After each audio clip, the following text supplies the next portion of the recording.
వెంకమ్మ నీవు అయితే నా సెల్లి కావచ్చు అన్నయ్య. నీ అంతస్తు ఎక్కడ నా అంతస్తు ఎక్కడ అన్నయ్య?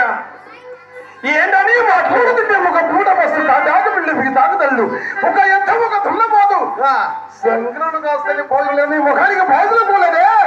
అలాంటి ఇంట్లో నా కుమార్తె ఇస్తే ఎలా కాపురం చేస్తాం మళ్ళీ కళ్ళగన్న వెంకమ్మని. అన్నయ్య ఏకమ్మ ఏమిటో నీ మాటలు? తోడా పుట్టిన బ్రతికిపోలే కూడా సారికి నీ నాలుగుకు వస్తేవాడిని పోలేదా అన్నయ్య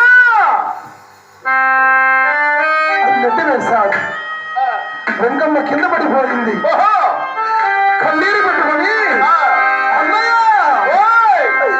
అన్నాకే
నీ కాలు పట్టుకుంటున్నాను.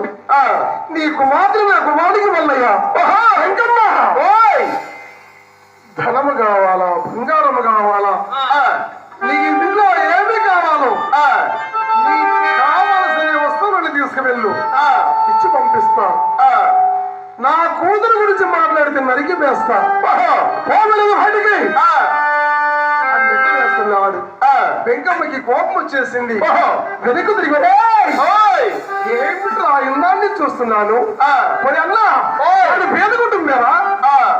కాదని అనలేదురా. నా తోడబుట్టినవాడరా నీవు అని ఎన్నో ఆశ్రతో